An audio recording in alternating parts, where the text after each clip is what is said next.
Hello everyone, I'm Cody. And I'm Liz. Welcome to Unified Tutoring Ban. So China has been making a lot of moves lately and changes, a lot of social things, power, struggle and movement going on. And one of those is actually affecting the largest for-profit company in China for tutoring and education, New Oriental.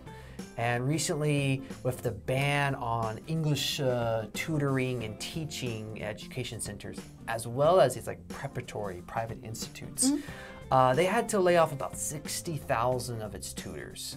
That's a lot of teachers suddenly to have to be fired, or tutors, because of this new movement going on by the Chinese Communist Party and how they want to change things. Because with the rules, it's really put New Oriental in a tight spot, economically, because they are, like I said, a for-profit educational center, and they trade publicly on the New York Stock Exchange.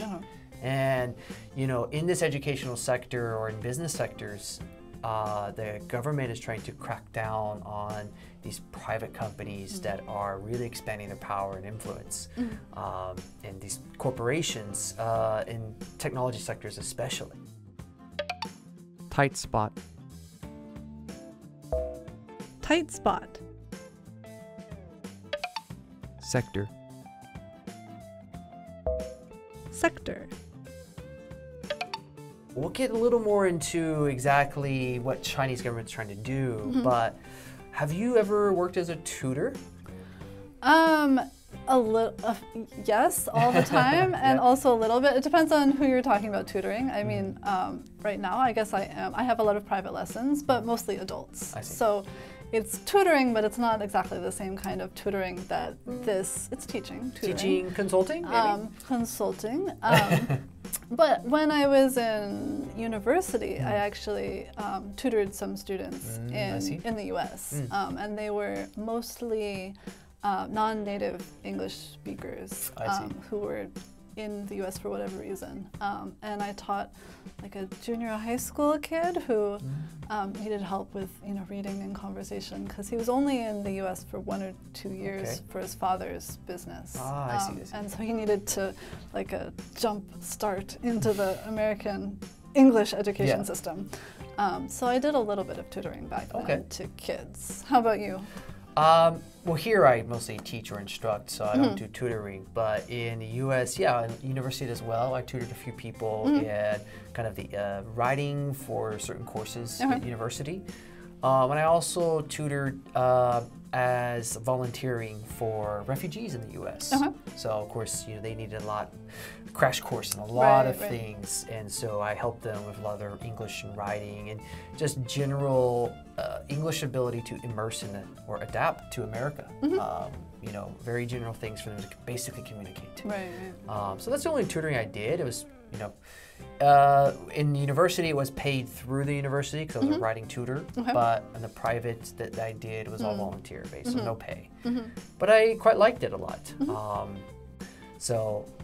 What kind of subjects maybe kids learn at preparatory or private institutes? Here in Korea, there's a lot of English. Lots. And other subjects like math and Korean and writing.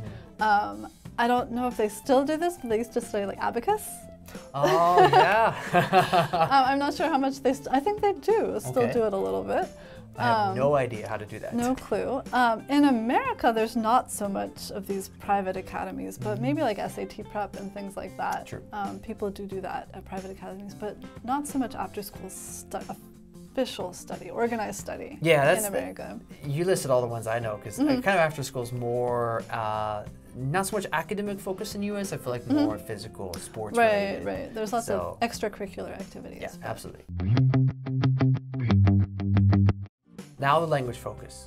First up, no matter how, plus adverb, plus noun, plus verb. So you'll hear an example. So for my example, running is really great for your health, no matter how slow you may run. True. Just keep running. I'm a very slow runner. Okay, the second point is could never have imagined. So for example, Before 2020, I could never have imagined a global pandemic on the scale of COVID-19. Unimaginable. For sure. It was unimaginable. Yes, and for this long. All right, well, that's it for our preview section. We'll see you on the review.